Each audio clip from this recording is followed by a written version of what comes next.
맹공이는 어머니 강명자가 정성껏 준비한 이바지 음식을 그대로 가지고 자신의 방으로 올라왔습니다.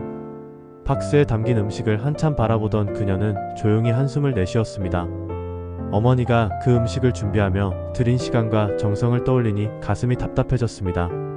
그러나 이제 막 시집을 온 상황에서 시어머니 정주리와 마찰을 빚고 싶지는 않았습니다. 맹공이는 아무 일도 없었던 것처럼 행동하기로 마음먹었습니다. 그날 저녁 서민기가 퇴근하고 집으로 돌아오자 맹공이는 밝은 표정으로 그를 맞이했습니다. 하지만 서민기는 그녀의 표정이 어딘가 어색하다는 것을 눈치챘습니다. 오늘 하루 어땠어? 서민기가 물었습니다. 맹공이는 애써 미소를 지으며 대답했습니다. 그냥 열심히 적응하는 중이에요. 우리 어머니께서 뭐라고 하시지는 않으셨어? 순간 맹공이의 표정이 살짝 굳어졌지만 곧바로 고개를 저었습니다. 아니에요. 그냥 입맛에 안 맞는 음식이 있었던 거지 별일 아니에요. 서민기는 그녀의 말을 곧이곧대로 믿지는 못했지만 더 이상 캐묻지는 않았습니다. 갓 시집온 맹공이는 어느 정도 예상은 했지만 시어머니 정주리와 새로운 갈등이 시작되었습니다. 다음날 아침 맹공이는 다시 한번 아침 식사 준비를 도우려 했습니다. 그러나 주방에 들어서자 시어머니 정주리는 냉랭한 표정으로 그녀를 바라보았습니다. 어머니, 제가 뭐를 하면 될까요?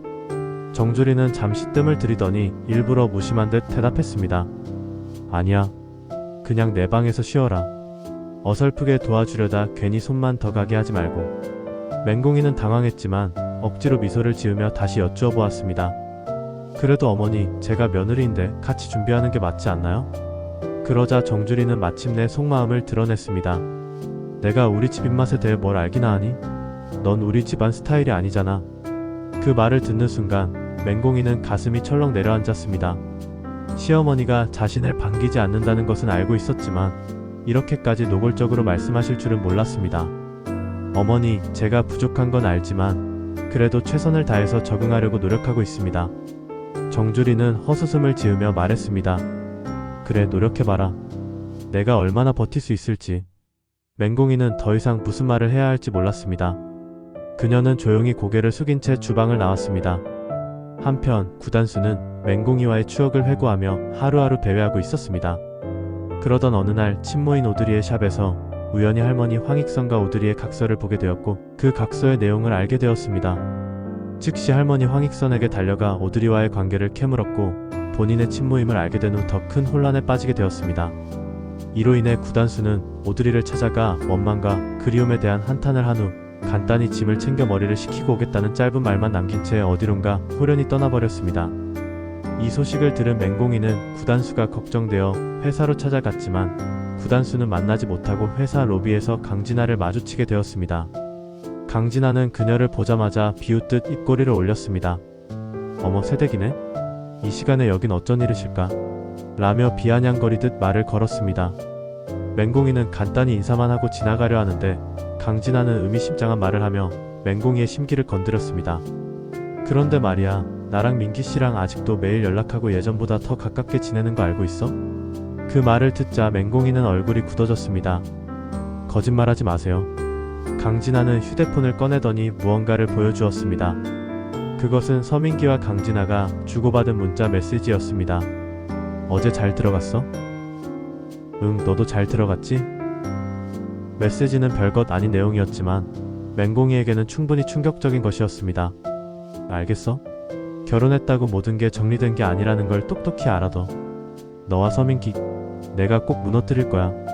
라고 말하고는 유유히 사무실로 사라져갔습니다. 이로 인해 맹공이는 억지로 믿고 있던 서민기에 대한 불신이 갈수록 커져갔습니다. 그날 저녁 맹공이는 집으로 돌아온 서민기에게 솔직히 물었습니다. 민기씨, 응? 왜 그래? 우리 약속했었죠. 서로에게 부끄럽지 않은 부모가 되자고. 서민기는 고개를 끄덕였습니다. 그랬지. 왜 갑자기 그 얘기를 해? 맹공이는 깊은 한숨을 쉰 후 그럼 저한테 솔직하게 말씀해주세요. 강진아랑 아직도 연락하시나요? 순간 서민기의 표정이 굳어졌습니다. 그게 무슨 말이야? 제가 직접 봤어요. 두 사람이 주고받은 문자 메시지. 서민기는 당황하며 변명하려 했습니다. 그건 그냥 강진아가 갑자기 연락 와서. 별일 아니야. 그러나 맹공이는 더 이상 그의 말을 곧이곧대로 믿을 수 없었습니다.